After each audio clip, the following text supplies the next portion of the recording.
Vou começar falando pela América do Norte, com o Canadá. O Canadá está na América anglo-saxônica, se olharmos do ponto de vista da regionalização sociocultural, e na América do Norte, com a regionalização geográfica. Ele tem sua capital em Ontário, na cidade de Ottawa, possui 10 províncias e 3 territórios, e tem uma monarquia parlamentarista.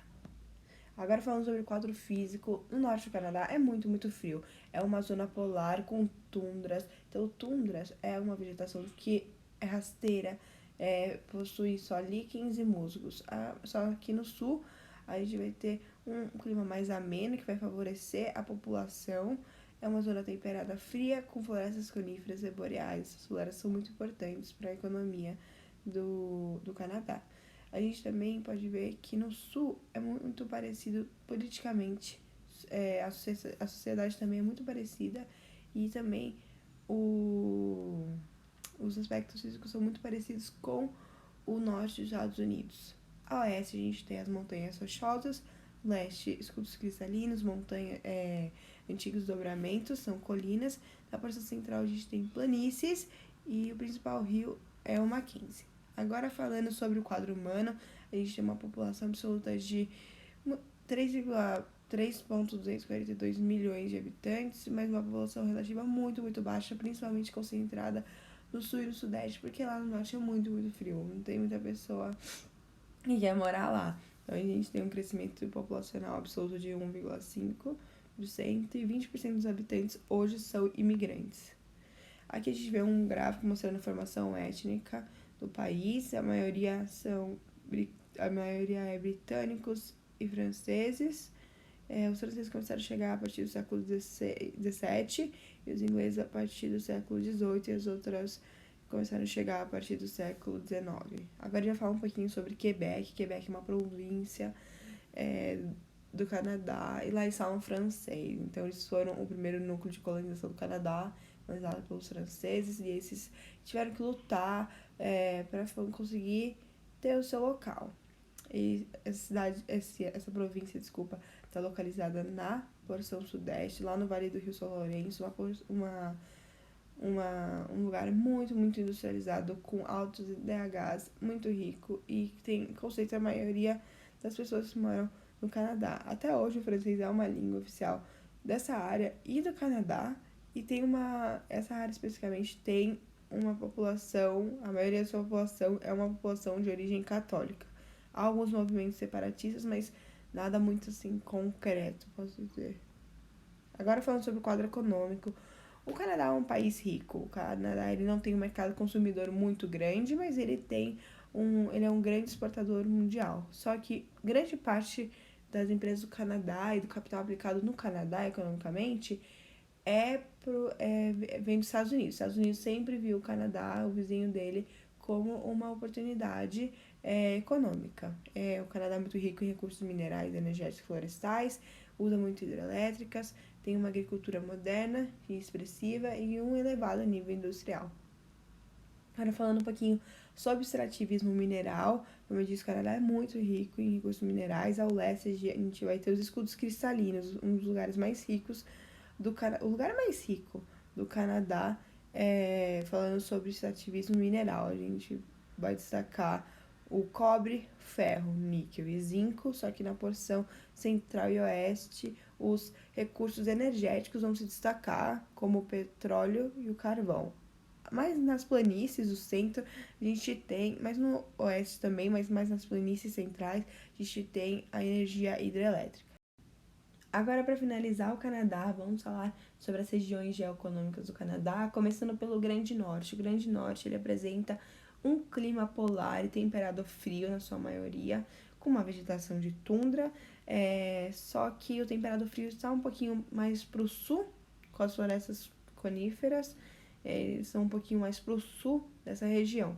Quero falar agora, fazer um adendo sobre as florestas coníferas. As florestas coníferas elas são de extrema importância pro Canadá. O Canadá ele exporta muita madeira, é o principal produto natural que ele exporta. O Canadá está entre os maiores exportadores de madeira mundiais, então a madeira é originada dessas florestas coníferas, só que eles plantam de novo, então eles estão sempre em um ciclo dessa silvicultura. A população nessa região é ausente, tem uma pesca intensiva e bem significativa também. Mas agora falando sobre a costa oeste apresenta um clima temperado oceânico, tem o porto mais dinâmico do Canadá, que é o porto de Vancouver, possui pesca, a exploração de carvão e cobre, a hidroeletricidade por causa do seu relevo, e indústria de papel por causa das florestas, e há uma alta tecnologia. Agora falando um pouquinho sobre as pradarias elas vão apresentar um clima temperado, principalmente temperado continental, com uma vegetação rasteira. Essas planícies, elas possuem solos férteis, mas elas têm uma vegetação rasteira porque são campos que são voltados para a agricultura e para a pecuária. Então, ela tem uma agropecuária intensiva e extensiva. Então, temos também, como eu disse, está no centro, então é muito rico na exploração de petróleo, gás natural e carvão, e tem a indústria petroquímica por causa do petróleo.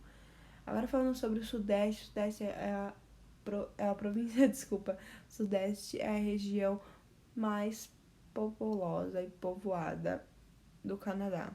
A gente tem que 50% da população do Canadá se encontra no Sudeste. É uma área altamente industrializada, modernizada, povoada, tem uma policultura comercial, tem uma reserva mineral gigante, porque está no leste, pega um pouco do escudo cristalino canadense. Temos também que ele tem uma grande parte das hidrelétricas do Canadá. Para finalizar, vamos falar sobre as regiões atlânticas. As regiões atlânticas, elas estão bem lá no leste, possuem energia, gás e óleo principalmente, portos e ferrovias, e também temos a pesca de principalmente lagosta, camarão e de caranguejo. Agora vamos para o México para terminar a América do Norte.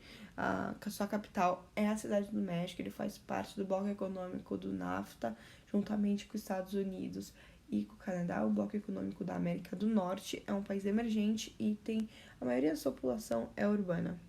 Agora falando um pouquinho sobre a história mexicana.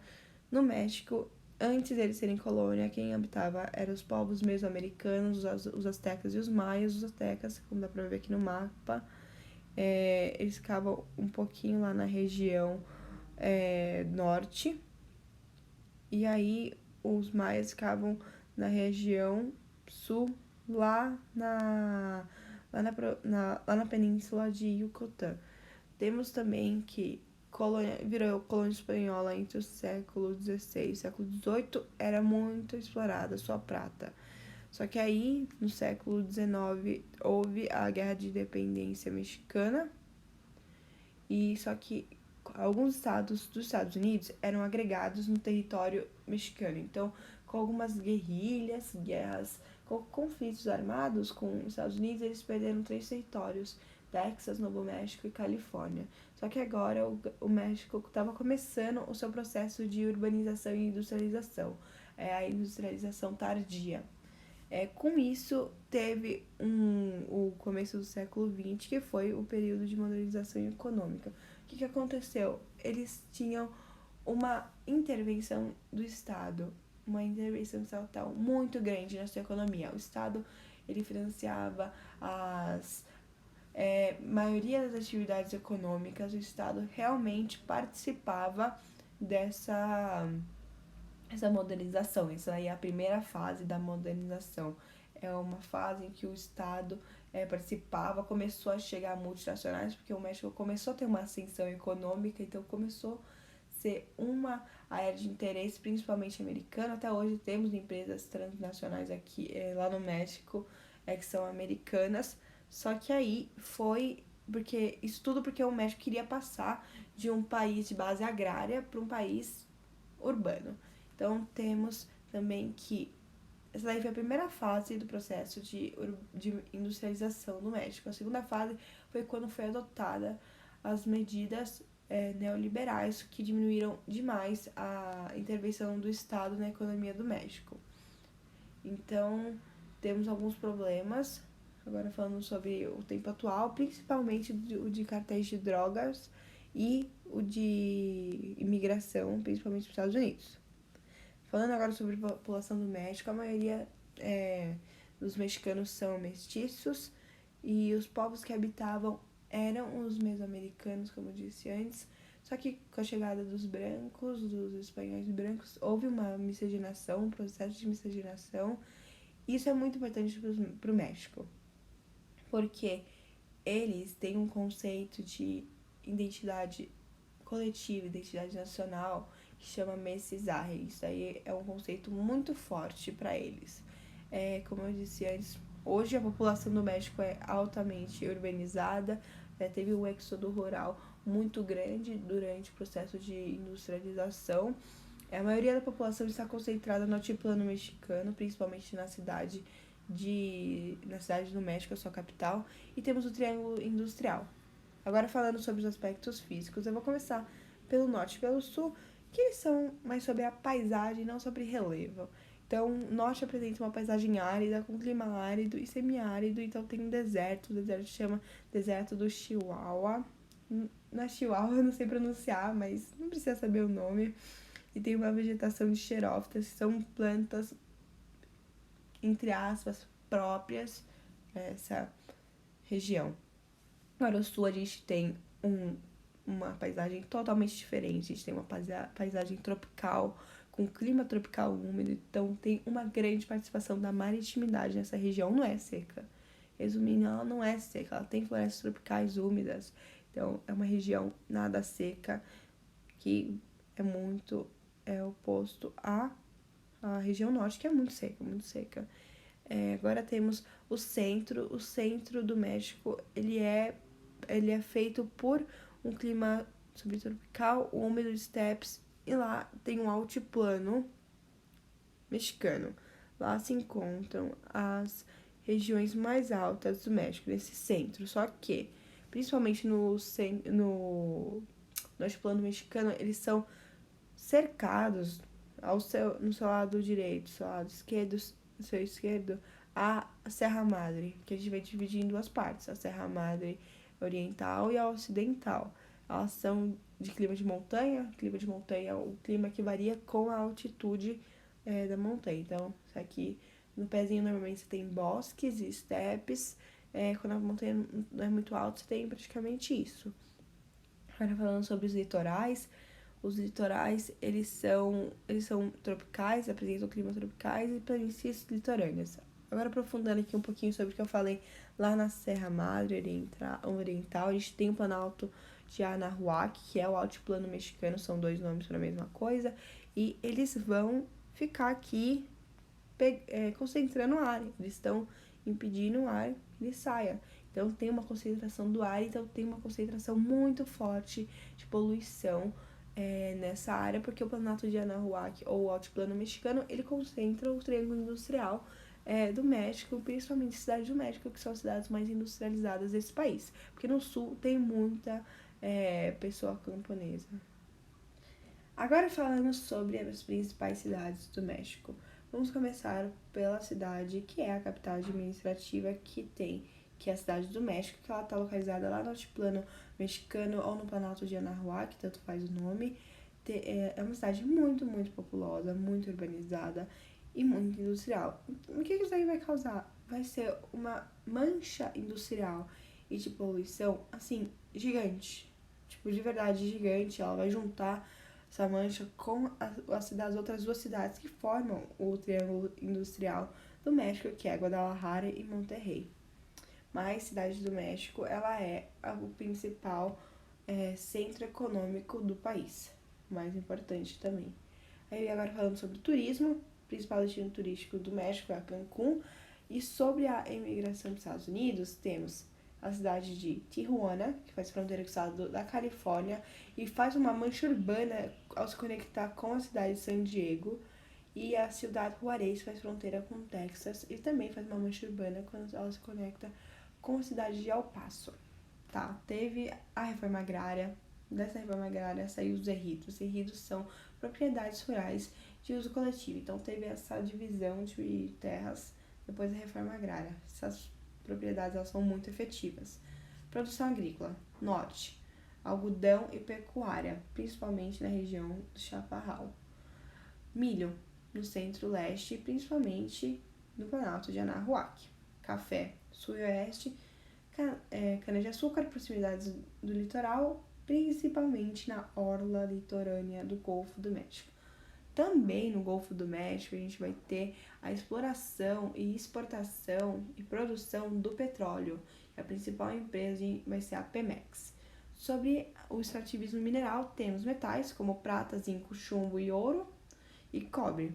Agora falando um pouquinho sobre as atividades industriais, voltando no tempo, recapitulando. Século XX, intensificação do processo de industrialização e urbanização no país. México quer sair de um país de base agrária para um país industrializado. Então, o que eles fazem? Primeira fase, adotam modelos de substituição das importações para desenvolver a sua indústria nacional. Nessa primeira fase também tem uma gigante intervenção do Estado na economia. Então, financiamento e empréstimos para as empresas mexicanas. A partir daí, teve uma aceleração na industrialização mexicana. O México começou a ter uma ascensão econômica, então, principalmente os Estados Unidos, viu uma oportunidade de investir de novo seus capitais, então começou a chegar muitas multinacionais. Agora falando sobre a segunda fase, década de 1990, adotaram as políticas neoliberais que reduziram, assim, drasticamente a participação do Estado na economia mexicana. Agora falando sobre as atividades industriais mesmo, produção petroquímica, já falei, principalmente no Golfo do México, tudo que precisa saber. Agora sobre as indústrias maquiladoras. As indústrias maquiladoras, elas são indústrias, empresas, fábricas especializadas na montagem de produtos que estão na fronteira com os Estados Unidos. Mas elas não estão lá à toa, elas estão lá porque os Estados Unidos vai pagar salários mais baixos para os mexicanos do que eles pagariam para uma mão de obra americana. Então, há uma exploração da mão de obra barata, que é a exploração da mão de obra mexicana. Essas empresas desenvolveram muito após a formação do NAFTA, quando juntou aquele bloco econômico toda a América do Norte, e são principalmente para abastecer o mercado dos Estados Unidos. Agora falando um pouco de política, começar falando sobre a Revolução Mexicana, que começou com a queda do presidente, que era do general Porfírio Díaz. Ele estava no governo há 31 anos. Esse tempo ele ficou no governo foi chamado de Porfiriato. Então, com o fim do regime do Díaz, o que aconteceu? Teve uma crise na relação com as elites urbanas e uma insurreição camponesa em diversas regiões do país. Então, o Díaz caiu, subiu uma revolução mexicana.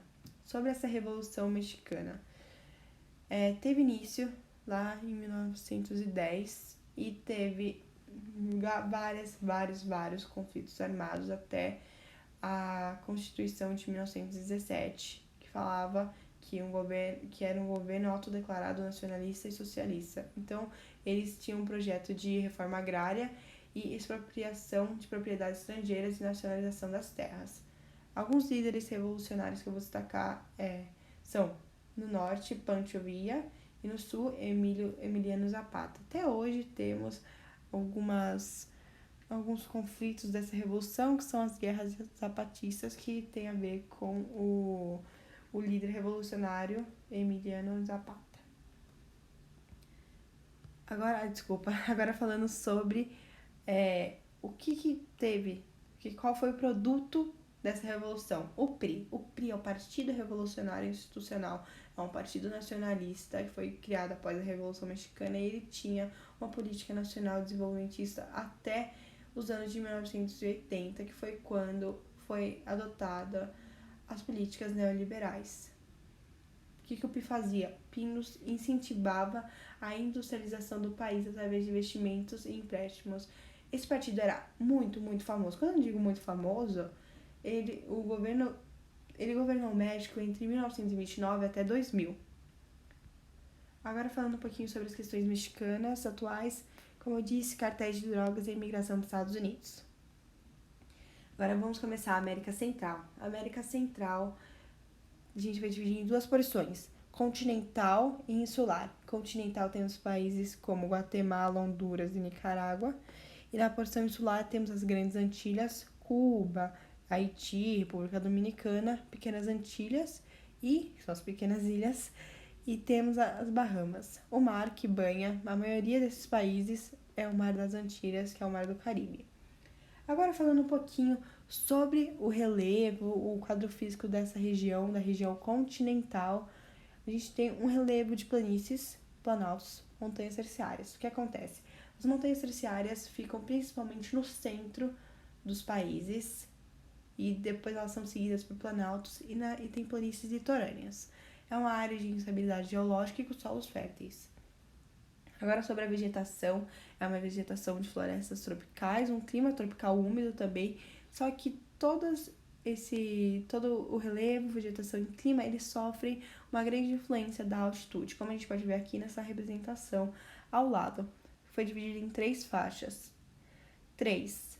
Terras frias, montanhas e baixas temperaturas. Na terra 1, são as terras quentes, que são planícies de baixa altitude, com climas equatoriais e tropicais. Na faixa 2, eu sempre deixei por último, eu cortei, né? Eu adiantei a 1, porque essa é a faixa onde as pessoas vivem, a faixa habitada, então são as terras temperadas, são os altiplanos com clima. Agora sobre a população da América Central continental. Predominantemente é formada por indígenas. Quando os colonizadores chegaram na América Central continental, eles ficaram, entre aspas, impressionados com o conhecimento que os maias tinham, então foi, entre aspas, de novo, conservada essa população indígena.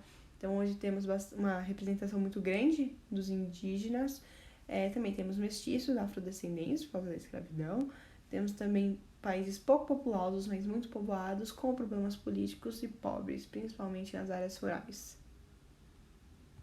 Agora falando um pouquinho sobre economia, na economia eu juntei as duas porções porque elas são muito parecidas. A maior diferença é a pecuária intensiva na região continental. São todos países agrários, primários exportadores, que têm, na sua maioria, uma exportação de produtos tropicais, como as bananas, que tem até a formação das chamadas Bananas Republics, Repúblicas das Bananas, que exportam muitas bananas, são os maiores exportadores de bananas mundiais. E temos na agricultura um sistema de plantation, principalmente de cacau, café e banana.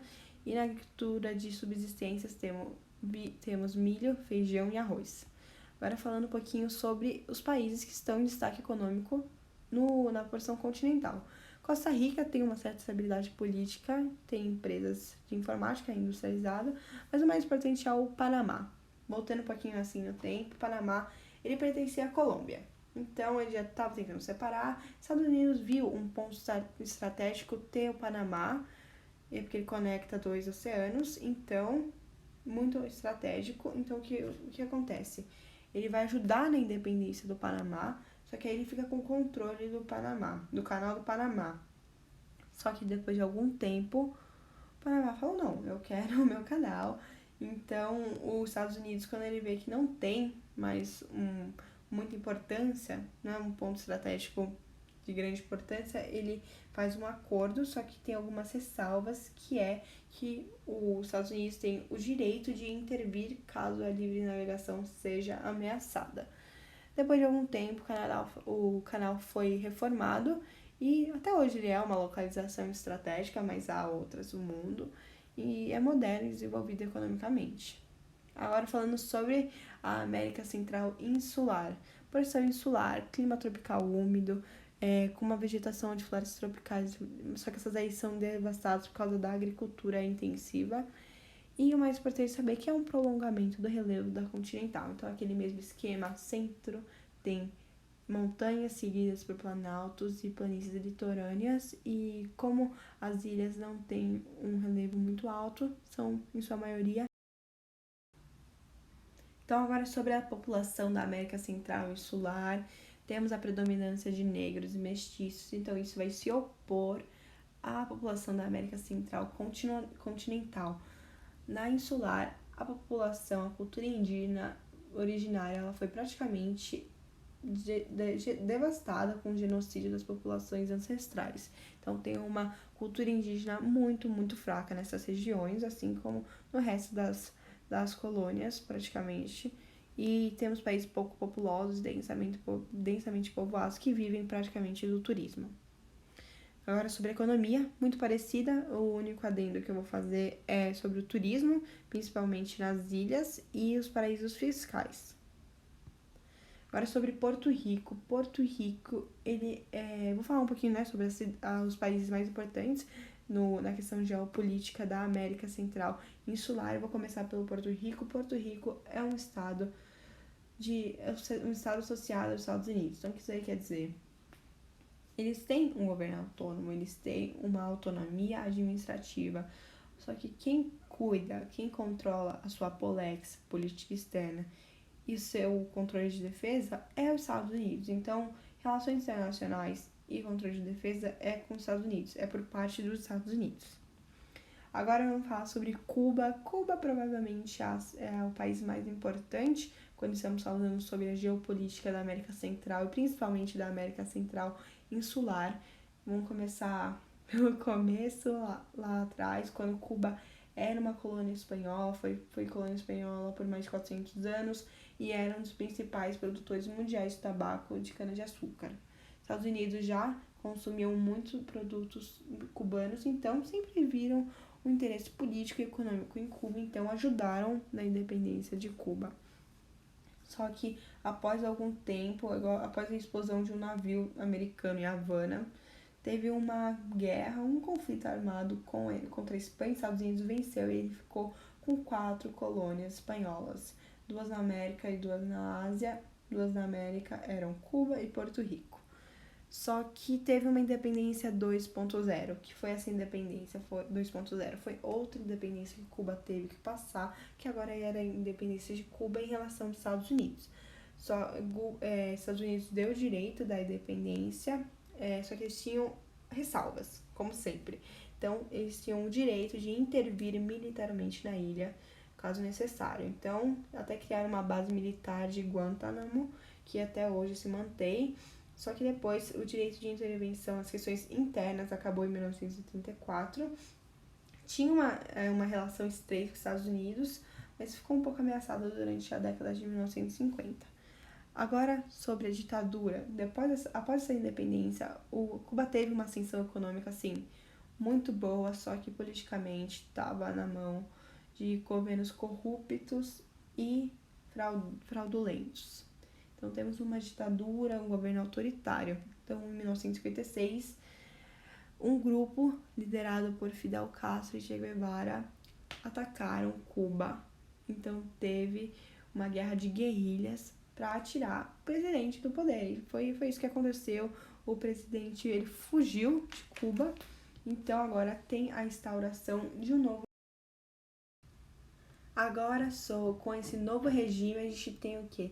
É um regime formado por guerrilheiros nacionalistas e cubanos ligados ao Partido Comunista. Então, com essa Revolução Cubana, teve uma aproximação de Cuba com a União Soviética nos anos 60. E, obviamente, os Estados Unidos não gostou nada disso. Sua resposta foi cortar relações internacionais e diplomáticas com Cuba e fazer um embargo econômico, um bloqueio econômico que dura até hoje. Então, os Estados Unidos também tentou derrubar o regime com exilados cubanos, só que foi fracassado porque mais de 1.000 revoltosos foram presos.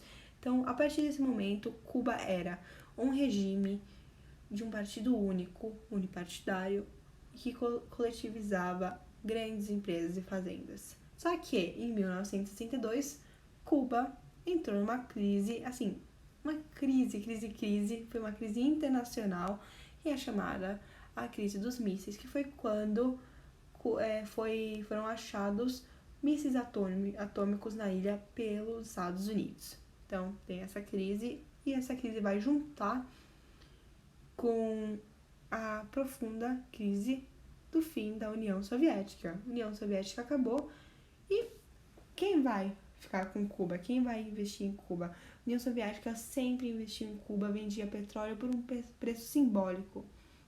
Eles faziam isso por quê? Porque além de ser uma afronta para os Estados Unidos ter um país com o mesmo regime, um regime socialista na América, vai espalhar essa ideia.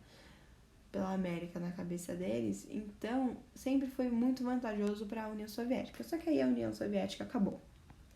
Agora falando sobre Cuba, uma Cuba mais atual, temos que tem uma aproximação do governo cubano com a Venezuela, só que tem a continuação do embargo econômico, como eu disse antes.